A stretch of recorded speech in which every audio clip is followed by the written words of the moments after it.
Hello बच्चों, नमस्कार। मैं राहुल सोलंकी एक बार फिर आप सभी का स्वागत करता हूं आपके अपने छोटे से परिवार समर्पण क्लासेस पर। और मुझे उम्मीद है कि आप सभी स्वस्थ होंगे, अच्छे होंगे और तैयारी को भी अपनी को बहुत ही बेहतर ढंग से आप सभी लोग कर रहे होंगे। तो चलिए, आज हम अपनी उसी श्रृंखला को आगे बढ़ाते हुए जो हम कैलेंडर के क्वेश्चन आप लोगों को करा रहे हैं, उन्हीं को एक और बेहतरीन जो बचे हुए कॉन्सेप्ट हैं वो आप तक प्रोवाइड हो जाए। फिर उसके बाद क्वेश्चन देखते हैं। तो चलिए उन्हीं को आगे बढ़ाते हैं, और आगे बढ़ाने से पहले हम अपनी जो पिछली क्लास है इसका एक क्विक रिवीजन कर लेते हैं। जो आपने अपने नोट्स बना के एक बार रिवाइज कर भी लिया होगा, लेकिन एक बार मैं आपकी 2 मिनट का समय लेके पिछले वाले को रिवीजन करवा देता हूँ, जिससे आपको कोई भी दिक्कत ना आए अब आगे पढ़ने के लिए। क्योंकि हो सकता है कि कुछ बच्चे नए जुड़े हों, जो नए जुड़े हैं वो इस क्लास देखने से पहले पिछली एक क्लास है कि कैलेंडर की, उसको देख लें, फिर उसके बाद इसको देखें, तभी ठीक से समझ में आएगा। ठीक है, तो चलिए पहले हम क्विक रिवीजन करते हैं, उसके बाद हम आज की क्लास की शुरुआत करेंगे। क्विक रिवीजन में क्या था, सबसे पहले मैंने आपको ये वाले कोड लिखाए थे, हम एक बार इन्हें बोल के रिवाइज करेंगे। 144, 025, 036, 146, ये हमारे 12 महीने के कोड हो गए। एक बार इन्हें आप बोल लीजिए। और फिर उसके बाद मैंने आपको नोट कराया था दिनों के कोड। दिनों के कोड क्या थे, रविवार से स्टार्टिंग होकर रविवार का 1, सोमवार का 2, मंगल का 3, बुध का 4, बृहस्पति का 5, शुक्र का 6 और शनिवार का जो कोड था वो 0 रखा था। ठीक है, तो ये हमारे दिन के कोड हो गए। और सेंचुरी के कोड थे। सेंचुरी के क्या कोड थे हमारे, कि यदि शेष फल में 100 बचता है, क्योंकि सेंचुरी में हमें भाग लगाना पड़ता था 400 का। जब 400 का भाग लगाएंगे तो यदि शेष फल के अंदर 100 बचता है तो हमारा जो कोड आएगा सेंचुरी का वो 4 आएगा। यदि 200 बचता है सेंचुरी के अंदर भाग लगाने के बाद, तो हमारा जो कोड आ रहा था निकल के वो 2 आ रहा था। और यदि सेंचुरी के अंदर 300 बचता है तो हमारा जो कोड आएगा सेंचुरी का वो 0 आएगा।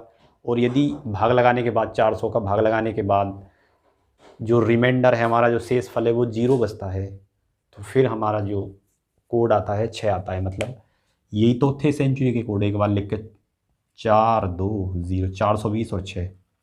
यदि 100 बचता था तो 4 होता है हमारा, यदि 200 बचता था तो 2 होता है हमारा कोड, और यदि 300 बचता था तो 0 होती थी। कुछ नहीं बचता रिमाइंडर, मतलब शेषफल कुछ भी नहीं बचता, 0 0 रहता, पूरा भाग जाता है, तो कोड होता है हमारा 6। ठीक है, जो नए हैं वो एक बार देख लो, वैसे पिछली क्लास आपको देखनी पड़ेगी जब ये समझ में। जैसे सेंचुरी 1700 है, ठीक है, 1700 में हम 400 का भाग लगाएंगे तो 4 चौक 1600 बार 1600 तो पूरा पूरा जा रहा है, और 100 हमारा शेषफल बच रहा है। तो ये हमारा 100 जब शेषफल बचेगा तो इस सेंचुरी का कोड होगा हमारा 1700 का 4। क्लियर सी बात है, ये सेंचुरी के कोड हो गए। और इसके बाद जो है हम अब नई क्लास की शुरुआत कर लेते हैं। एक बार ये आपको मेमोराइज हो गए सारे कोड, और इस क्लास के बाद, इस क्लास में कैलेंडर पूरी तरह से फिनिश हो जाएगा। और इस क्लास के बाद हम चलेंगे अपने क्वेश्चनों की तरफ, और फिर आप देखना कि ये जो कॉन्सेप्ट हैं आपके कैसे अप्लाई होते हैं। ये जो लिखे हुए हैं कोड ना, ये आपको बहुत धुआं मचाने वाले हैं। ठीक है,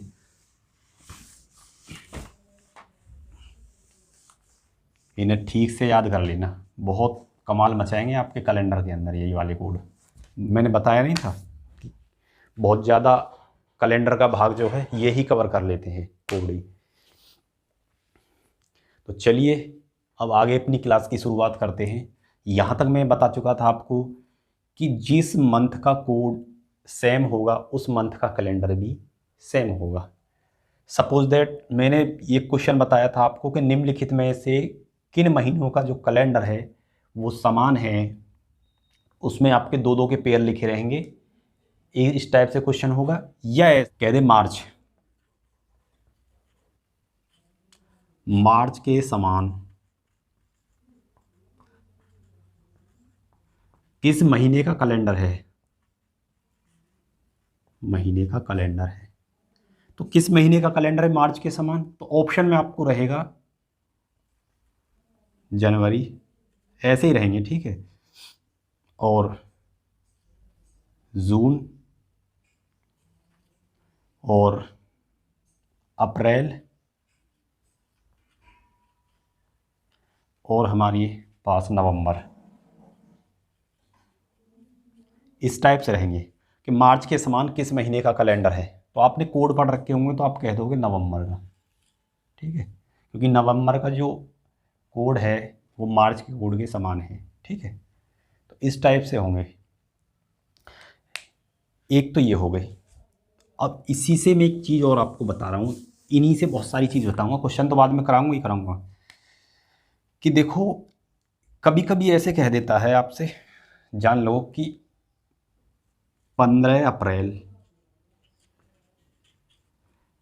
कोई सामान्य वर्ष दे देगा, कोई भी वर्ष दे देगा, जैसे 15 अप्रैल, कोई सन भी लिख दूं मैं यहाँ XYZ, जैसे मैं लिख दूं 1935, लिख भी सकता हूं या कह देता हूं किसी सामान्य वर्ष में 15 अप्रैल को शनिवार है, ऐसे भी कर सकता है। सामान्य वर्ष या किसी वर्ष में 15 अप्रैल को शनिवार है, ऐसे भी दे सकता है। यहाँ कोई आपको सन भी लिख के दे सकता है कि 15 अप्रैल 1935 को, 2015 को, 2012, कुछ भी शनिवार है, ठीक है। तो पूछेगा आपसे कि 15 जुलाई को कौन सा दिवस होगा, ठीक है। तो आपसे 15 जुलाई को पूछ लिया, ठीक है। 15 अप्रैल का देके कोई सन भी दे सकता है आपको करने के लिए गुमराह, ठीक है। तो जो सन यहाँ देगा वही सन यहाँ देगा, ठीक है, उसी ईयर की बात करेगा।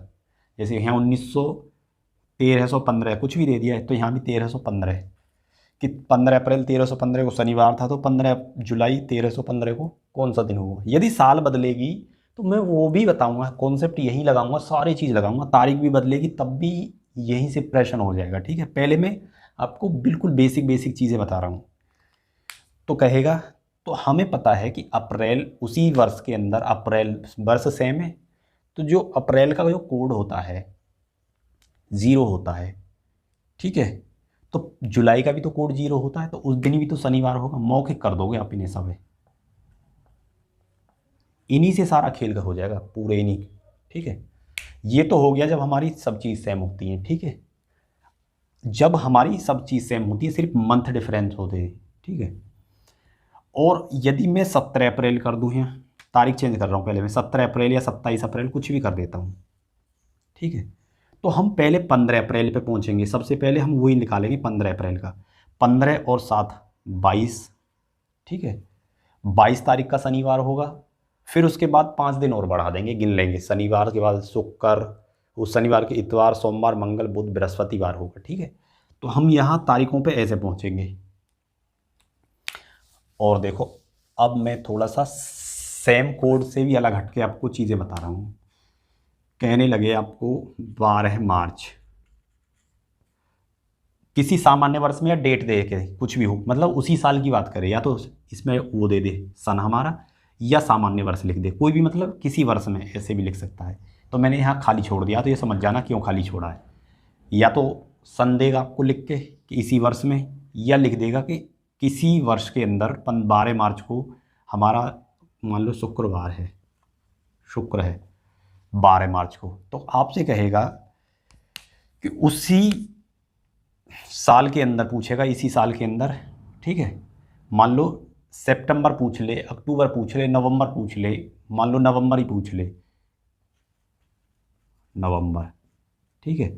और तारीख भी चेंज कर दे, मान लो मतलब 28 नवंबर का कौन सा दिन होगा। अब देखो ये चीज़ देखो, 12 मार्च का हमारे पास शुक्रवार था, कुछ भी एक्स, ठीक है। जब 12 मार्च का मुझे पता है कि कोड 4 है, ठीक है, और नवंबर का कोड क्या है 4, और ये तो सेम निकल गया है। दिसंबर लिख लो, ठीक है। सेम का तो मैं करवा चुका हूँ पीछे सवाल, दिसंबर लिख लो, ठीक है। जब मार्च का कोड 4 है, ये रहा 4, दिसंबर का कोड क्या है 6 है, क्लियर सी बात है। तो एक चीज़ देखो, कितना कोड ज़्यादा है इसका 2, क्लियर सी बात है, 2 कोड ज़्यादा है इसका। तो हमारा जो दिन निकल के आएगा, हम पहले 12 मार्च पे ही पहुँचेंगे, 12 मार्च ही, 28 का तो बाद में निकालेंगे।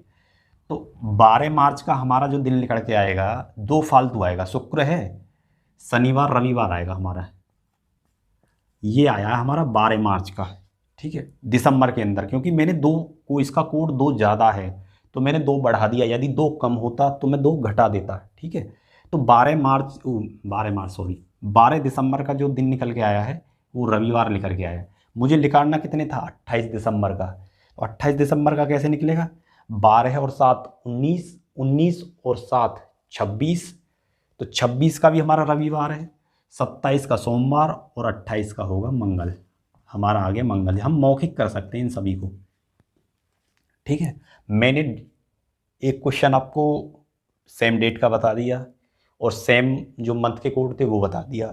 एक क्वेश्चन मैंने अलग अलग डेट का बता दिया, मंथ के कोड सेम थे। एक क्वेश्चन मैंने ऐसे बता दिया कि मंथ के कोड भी अलग अलग हैं और तारीख भी हमारी अलग अलग है, लेकिन साल वही है, ठीक है। अब क्वेश्चन जो बाकी आगे मैं बताऊंगा आपको, वो ऐसे भी बताऊंगा जिनमें हमारी जो साल है वो अलग हो जाते हैं, क्योंकि जो 12 महीने होते हैं वो सभी हमारे एक साल के अंदर होते हैं। तो मैंने सभी जो क्वेश्चन आपको कराए हैं वो ही कराए हैं जो एक साल के अंदर हमारे जो 12 महीने हैं उन्हीं के अंदर हमारे जो दिवस पूछे जाते हैं, ठीक है, महीना आगे पीछे करके, ठीक है। बाकी ये तो हमारी जो ये हैं कोड, हम इन्हें बिल्कुल मौखिक कॉपी पेन के बगैर हम इन्हें तुरंत इनका आंसर हम दे सकते हैं, ठीक है। एक चीज़ और नोट कर लेना, ये नोट का है, जो इस टाइप का जो प्रश्न है सीधा फैक्चुअल आता है डायरेक्ट, कि किसी शताब्दी का जो है प्रथम दिन बुधवार और रविवार नहीं हो सकता। मतलब जो हमारी शताब्दी होती है, जब स्टार्ट होती है, उसका जो पहला दिन होता है वो हमारा बुधवार और रविवार नहीं हो सकता। ये जो क्वेश्चन आता है बिल्कुल फैक्चुअल ऐसे ही रखा हुआ मिल जाता है। आपसे क्वेश्चन में पूछेगा कि निम्नलिखित में से किसी शताब्दी का प्रथम दिन नहीं होगा, ठीक है, या प्रथम दिन होगा, ऐसे कुछ लिख देगा, इन दोनों में से एक दे देगा, ठीक है। बुधवार और जो रविवार होते हैं ये किसी भी शताब्दी के प्रथम दिन नहीं हो सकते हैं, ठीक है। और इसी टाइप का एक दूसरा प्रश्न है कि किसी भी शताब्दी का जो अंतिम दिन होता है हमारा मंगलवार, गुरुवार और शनिवार, ये 3 दिन हैं, ये हमारी शताब्दी के अंतिम दिन नहीं हो सकते। तो इन चीज़ों को आप नोट कर लें, ये डायरेक्ट आपको फैक्चुअल क्वेश्चन सीधा रखा हुआ मिलेगा। जो प्रथम दिन है वो हमारा बुध और रविवार,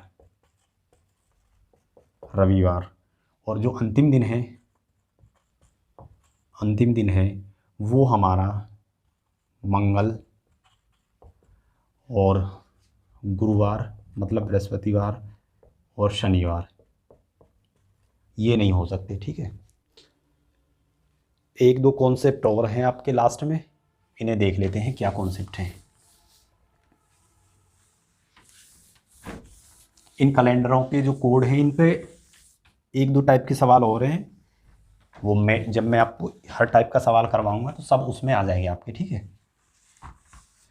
एक दो कॉन्सेप्ट और हैं कि एक क्वेश्चन आता है हमारा कि कैलेंडर की पुनरावृत्ति कब होगी। मतलब कैलेंडर की पुनरावृत्ति मतलब अभी मैंने महीनों की तो आपको बता दी, कोड के थ्रू के कौन से महीने की जो सेम कैलेंडर होता है किस महीने के सेम होता है, लेकिन सालों की भी बताऊं। जैसे मान लो आप कह लो 2022 का जो कैलेंडर है, पूरी साल का कैलेंडर कौन से साल रिपीट होगा, मतलब सेम टू सेम कैलेंडर आते हैं हमारे घूम घूम के कि 2022 का जो कैलेंडर है कौन से वर्ष रिपीट होगा, मतलब बिल्कुल सेम कैलेंडर आएगा। आप खोल के देख लेना, मोबाइल में होंगे आपकी भी, पुनरावृत्ति वाले सवाल हैं, ठीक है, कौन से वर्ष रिपीट होगा। तो इन सवालों को हम कैसे करते हैं, कुछ भी फारसी की आंख नहीं है, लास्ट के इसके जो साल होती है उसके लास्ट के जो 2 डिजिट होते हैं हमारे पास, इनमें हम 4 का भाग लगाते हैं, ठीक है। तो 4 का भाग लगाने के बाद हमको शेषफल क्या मिलते हैं शुरू से, जैसे 2021 होता तो 1 मिलता, 2 मिलेगा और 3 मिलेगा और 0 हो जाएगा, क्योंकि लास्ट में जैसे 24 हो जाएगा ये तो पूरा पूरा भाग चला जाएगा तो फिर कुछ नहीं मिलेगा। 3 ही तो यही तो शेषफल मिलेंगे, 3 शेषफल मिलेंगे, मतलब 0 को भी मिला दें तो चौथा हो जाता है। इसे तो कहते हैं कि कुछ भी शेषफल नहीं बचा, बचे तो ये सिर्फ 3 ही, 1 2 3, तो ये 3 शेषफल बचते हैं हमारे पास। देखो इन तीनों शेषफलों में क्या होता है कि यदि शेषफल हमारा 1 बचता है तो हमारा जो कैलेंडर है वो 6 साल बाद रिपीट हो जाएगा। मतलब यदि ये 2021 होता तो ये 6 साल बाद रिपीट हो जाता, मतलब 2027 का जो कैलेंडर है और 2021 का जो कैलेंडर है वो सेम सेम है, पूरा आप खोल के देख लेना, वो सेम ही कैलेंडर है। बस उसमें ये मत देख लेना कि दीपावली इस बार तब पड़ी थी और अब की बार ये है, लेकिन वो जो कि मतलब ये सेम रहेगा पूरा, कि जैसे जनवरी सोमवार से चालू हुई हो तो उसमें भी सोमवार से चालू हुई होगी। हर महीने का जो दिन है वो बिल्कुल हर तारीख का जो दिन है वो डिक टू सेम होगा, ठीक है। जैसे 15 तारीख को कभी शनिवार रहा हो 2021 में, तो यहाँ भी 15 जो महीना होगा उसमें 15 तारीख को वही दिन रहेगा, ठीक है, बिल्कुल डिक टू होगा। आप देख लेना खोल के 2021 का 2027 का। यदि शेषफल हमारा 2 बचता है, मतलब यदि 2022 है तो इसमें 4 का भाग जब लगाएंगे हम तो शेषफल कितना बचे, क्योंकि 22 है इसमें ही तो लगाना हमें, तो 4 पंजे 20 और ये 2 बच गया। तो जब शेषफल 2 बचेगा तो मेरा जो कैलेंडर है वो 11 साल के बाद रिपीट होगा, ठीक है। और यदि शेषफल 3 बचेगा, मतलब ये 2023 हो जाते तो भी 11 साल बाद रिपीट होगा, ठीक है। और यदि शेषफल कुछ भी ना बचे, पूरा पूरा भाग जाएगा, जैसे 2024 है, 2024 4 का भाग लगाएंगे 24 के अंदर तो पूरा पूरा जा रहा है, जब कुछ भी नहीं बचा तो कैलेंडर जो होगा 28 साल के बाद रिपीट होगा, ठीक है। ये चीज़ ध्यान रख लेना कि कैलेंडर हमारा, कोई आपसे कहेगा कि मान लो एग्जाम में आएगा ऐसे ही आ जाएगा सीधा डिक टू, कि 2022 का जो कैलेंडर है कब रिपीट होगा, इसकी पुनरावृत्ति किस वर्ष होगी या कितने वर्षों के बाद होगी। ये भी पूछ सकता है कि 2022 का जो कैलेंडर है इसकी जो पुनरावृत्ति होगी कितने वर्ष के बाद होगी, तो आप सीधा आंसर लगाओगे कि 11 साल बाद होगी, ठीक है। और ये पूछे कि 2022 के कैलेंडर की जो पुनरावृत्ति है किस वर्ष होगी, तो 2022 का कैलेंडर है 11 साल बाद होगी ना, 2022 प्लस 11, ठीक है, कितना हो जाएगा 2033 का जो कैलेंडर है वो 2022 के सेम होगा। ये भी पूछ सकता है आपसे कि 2022 का कैलेंडर जो है किस वर्ष रिपीट होगा, 2033 में रिपीट होगा, ठीक है, किस वर्ष होगी या किस वर्ष रिपीट होगा, घुमाने की बात है, आपको समझ सब आ जाएगा कि किस टाइप से क्वेश्चन वहाँ पूछेगा। तो एक चीज़ आपको समझ में आ गई कि कोई भी कैलेंडर हो, कोई भी वर्ष हो, मतलब A to Z कोई भी वर्ष हो, मैक्सिमम मैक्सिमम बता रहा हूँ 28 साल बाद तो वो ज़रूर रिपीट होता है, ठीक है। ये आपने कभी कभी व्हाट्सएप पे मैसेज एक वायरल होता हुआ देखा होगा कि ये जो तारीख पड़ रही है, ठीक है, कि ये इतने हज़ार साल बाद पड़ रही है, या ये जो संयोग पड़ रहा है इतने हज़ार साल बाद। अरे भाई, हर कैलेंडर डिक टू, ठीक है, तारीख तो नहीं आएगी, जैसे मान लीजिए आज जो तारीख है वो कभी लौट के तो नहीं आएगी, ठीक है, सन तो बदल ही जाएगा, लेकिन जो सन के अंदर का कैलेंडर है वो डिक टू 28 साल बाद मैक्सिमम हर कैलेंडर रिपीट हो जाता है, ठीक है। तो चलिए ये भी नोट कर लेना, क्वेश्चन में कभी भी पूछ सकता है ये आपसे कि हर मतलब कोई भी कैलेंडर अधिकतम कितने दिनों में रिपीट हो जाता है, ठीक है। कोई कोई तो 6 साल में हो जाता है, कोई 11 साल में हो जाता है, लेकिन 28 साल के अंदर सारे कैलेंडर रिपीट हो जाते हैं, ठीक है। ये मेरा कहने का मतलब है। एक इस टाइप के क्वेश्चन और आते हैं कि मान लीजिए कि 12 तारीख का सोमवार है, किसी महीने की 12 तारीख का सोमवार है, तो उस महीने के अंदर कितने शनिवार होंगे, 4 5 ऐसे करके कुछ पूछ लेता है, ठीक है। कितने सोमवार होंगे या कितने वो होंगे, दिनों की संख्या पूछ लेता है, ठीक है। और ठीक से आपको जब चीज़ें समझ में आएंगी, ये तो मैंने आपको बहुत स्पीड से और बहुत जल्दी बहुत ही कम समय में सारे कॉन्सेप्ट पकड़ाने की कोशिश करी है, और आपके सब कॉन्सेप्ट अभी कुछ समझ में आए होंगे, कुछ थोड़े बाहर गए होंगे, लेकिन इन्हें आप एक बार रिवाइज़ ज़रूर कर लेना। जब रिवाइज़ कर लोगे तो मैं जस्ट ये आज लास्ट क्लास हो जाएगी कैलेंडर की, उसके बाद में आपको एक एक हर कॉन्सेप्ट का सवाल छाँट छाँट के, ठीक है, इन्हीं कॉन्सेप्ट से सारे कैलेंडर के सवाल करा के दिखाऊंगा, ठीक है। क्योंकि अभी आपको नहीं पता चल रही होगी कि कैसे हम इनको लगाएंगे और कहाँ ये लग जाएंगे और कहाँ ये छूट जाएंगे, ठीक है, तो मैं सब बता दूंगा आपको। देखो कि अभी जो मैं बता रहा था कि कौन सा दिवस 5 बार पड़ता है उसमें, तो आप बस इतना ध्यान कर लेना कि पहली तारीख, दूसरी तारीख और 3 तारीख, इनके ही दिन जो होते हैं वो 5 बार रिपीट होते हैं। यदि महीना 29 तारीख का है, मतलब 29 दिन का है, तो पहली तारीख वाला ही दिन केवल 5 बार रिपीट होता है, बस एक ही दिन, ठीक है। बस ये ही 5 बार रिपीट होगा। जो पहली तारीख को दिन होगा, मान लो जैसे आपसे कहे कि 12 तारीख को सोमवार है, ठीक है, और लीप ईयर है वो वर्ष, मतलब 2024 है, और फरवरी की बात कर रहा है कि 12 फरवरी को, ये 15 फरवरी को या 20 फरवरी को सोमवार है। तो जब फिर आपसे कहेगा कि इस माह में कौन सा दिवस 5 बार पड़ेगा, तो आप क्या करना कि 12 फरवरी का जब सोमवार कह रहा है आपसे, तो सोमवार कह रहा है 12 फरवरी का, तो 12 में से 7 गए तो 5 फरवरी का भी सोमवार होगा, ठीक है। मतलब कुल मिलाकर हम 1 तारीख के अंदर पहुंच जाएंगे। 1 तारीख को क्या दिन है, जो 1 तारीख को होगा वही 5 बार रिपीट होगा, ठीक है। ये कहने का मेरा मतलब है, यदि महीना 30 दिन का है, ठीक है, तो ये दोनों दिन 5 बार रिपीट होंगे, ठीक है, ये दोनों दिन 5 बार रिपीट होंगे। और यदि महीना 31 तारीख का है, ये बात आपको क्लियर हो जाएगी प्रश्न में कि महीना की कैसे पता चलेगी। या तो महीने का नाम देगा लिख के, या महीने का नाम ही देगा लिख के आपको, या बताएगा कुछ और। तो यदि महीना 31 दिन का है तो ये तीनों दिन 5 बार रिपीट होते हैं। मतलब पहली तारीख वाला दिन, दूसरी तारीख वाला दिन और तीसरी तारीख वाला दिन, ये तीनों 5 बार रिपीट होते हैं यदि महीना 31 दिन का है। तो ये चीज़ हमें क्लियर समझ में आ गई। और यदि महीना 28 दिन का है तो सभी पूरे के पूरे दिन 4-4 होते हैं, 90 तुले, उसमें कोई दिक्कत नहीं है। देखो एक प्रश्न और आता है कैलेंडर के अंदर से ही, वो भी डिक्टू ही आता है, और मैं उसे आपको निकालना सिखा दूंगा, आप बिल्कुल क्लियर कैंड कट बता दोगे। सीधा आता है कि 100 वर्षों में कितने लीप ईयर हैं, ठीक है। आपको पता होगी कि 100 वर्ष में कितने लीप ईयर हैं। जैसे 100 वर्ष है, 1 से लेकर 100 वर्ष, तो आपको पता है कि हर 4 साल के बाद एक लीप ईयर आता है। चौथा जो साल होता है वो लीप ईयर होता है। तो आप इसमें भाग लगाओगे 4 का, तो आप में समझ में आएगी 25, लेकिन 25 नहीं है, ठीक।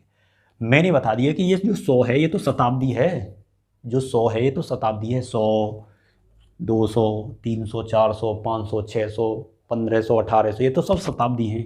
तो ये जो 100 है ये तो शताब्दी है। तो मैं कह रहा हूँ 25 है, ठीक है, 4 का भाग लगाए 25 आ।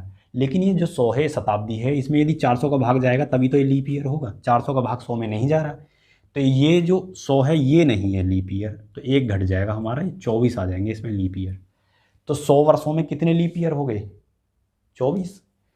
और यदि ऐसे ही आप निकाल लेना 200 के, 300 के, 400 के, देखो 400 का कैसे, 400 में कितने लीप ईयर होंगे, 400 में देखो 400 हुआ है, तो इसमें 4 का भाग लगाएंगे हम, 4 का भाग लगाएंगे, क्योंकि चौथा साल जो होता है वो लीप ईयर होता है। 100 आ गए मेरे, ठीक है।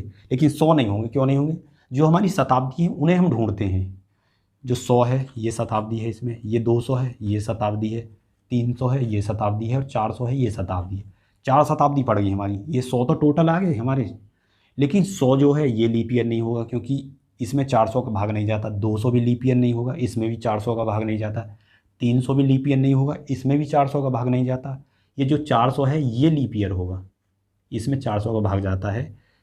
तो ये हमारे 3 नहीं होंगे, ठीक है। 100 में से 3 घटा देंगे तो 97 हमारे लीप ईयर हैं 400 साल के अंदर। अब चाहे तुम 1500 साल के अंदर भी बता दोगे, बड़े प्यार से बता दोगे कि कितने लीप ईयर हैं 1500 साल के अंदर भी, ठीक है, बिल्कुल मौखिक बता दोगे। सीधा देख लोगे कि कितने तो इसमें सेंचुरी पड़ी हैं और कितनी डिविजिबल नहीं। बस ये ऐसी मौखिक इतनी लिखने की जरूरत थोड़ी है। जैसे 1500 का ही निकालने लगे आप, तो 1500 में आपको पता चल जाएगी 100, 200, 300, 400 तो लीप ईयर ये है, इसे छोड़ दो, 500, 600, 700, ठीक है। मतलब 400, 800, 1200, ये 3 हैं जो हैं। और बाकी की जो 15 साल के अंदर हैं 12 सेंचुरी, क्योंकि 1500 तक 15 सेंचुरी होंगी हमारी।